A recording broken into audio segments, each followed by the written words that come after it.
ஸ்ரீகாந்த் இதெல்லாம் வந்து அப்பாவின்னு சொல்லி நீ ட்ரோல் ஆகிட்டு நீங்க சொன்ன வார்த்தை வந்து அப்பாவின்னு சொல்லாம எப்படி சொல்லுங்க?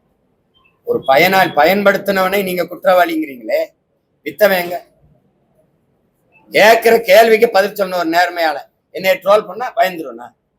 உனக்கு நான் கேட்கிற கேள்விக்கு எடுத்து வைக்கிற வாதத்துக்கு பதில் இல்லை. இதுக்கும் யாரு அறிஞர் சாக்ரட்டிஸ் சொல்றான், என்ன சொல்றான்? வாதத்தில் தோற்பவன், தர்க்கத்தில் தோற்பவன் அவதூற கையில் எடுப்பான்டான். என் கேள்விக்கு நீ பதில் சொல்ல உனக்கு வக்கு இல்ல, அறிவில்லை, உடனே அவதூறுக்கு போயிடுவேன். அவன் பயன்படுத்தியிருக்கான். நாட்டுல 2 பேர் தான் பயன்படுத்தினானா நீ பெரிய உளவு படை வச்சு கண்டுபிடிக்கிற வெங்காயம் நீ விற்கிறதே ஆளுக தான். எல்லாருக்கும் தெரியும் 2 பேர் சிக்கிறதுனால, புகழ்பெற்ற நடிகர்னால வெளியில செய்தி வருது. 2 பேரும் சிக்கலைன்னா மறுபடியும் வித்துட்டு தானே இருந்திருப்ப. வித்தவன் எங்க பதிலுங்க? அப்புறம் இந்த 2 பேரை உள்ள போட்டீங்க, இதோட அந்த கொக்கைன், கஞ்சா, அபின், குட்கா இதெல்லாம் நின்றுமா?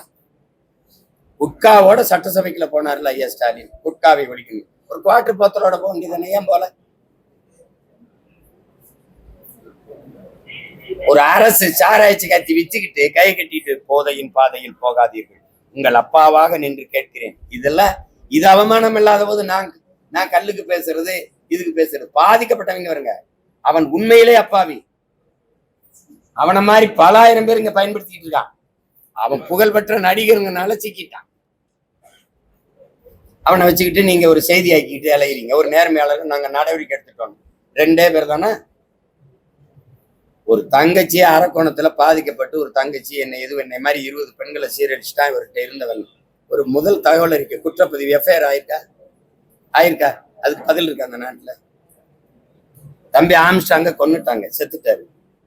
கொன்னவன் யாரு, எதுக்காக கொன்னா, யார் சொல்லி கொன்னா, அந்த செய்தி ஏன் உங்களுக்கு வரல? தூத்துக்குடியில துப்பாக்கி சூடு சுட சொன்னவன் யாரு? மனு கொடுக்க வந்த மக்கள் மீது துப்பாக்கி சூடு நடத்தி கொல்ல சொன்னது யாரு? கொடநாட்டுல செத்து போயிட்டான் 5 பேர். கொன்னது யாரு? செத்தவன் 5 பேர் தெரியுது, செத்துருக்கான். கொன்னவன் யாரு? கொல்ல சொன்னது யாரு? ஏன் இந்த மாதிரியான கேள்விகள் அப்படியே நிக்குது பதில் இல்லாம? டயா பூஸ்டர் சுகருடைய ரிமோட் கண்ட்ரோல் இனி உங்க கையில. அனைத்து மருந்து கடைகளிலும் கிடைக்கும். செய்திகளை உடனுக்குடன் தெரிந்து கொள்ள கீழ்கண்ட கேபிள் மற்றும் டிடிஎச் நெட்வொர்க்குகளில் எம்நாடு செய்தி தொலைக்காட்சியை காணுங்கள். பாதகம் செய்பவரை கண்டால் நாம் பயம் கொள்ளலாகாது பாப்பா. மோதி மிதித்து விடு பாப்பா, அவர் முகத்தில் உமிழ்ந்து விடு பாப்பா. அண்மை செய்திகளை உடனுக்குடன் தெரிந்து கொள்ள இணைந்திருங்கள் எம்நாடு தொலைக்காட்சியுடன்.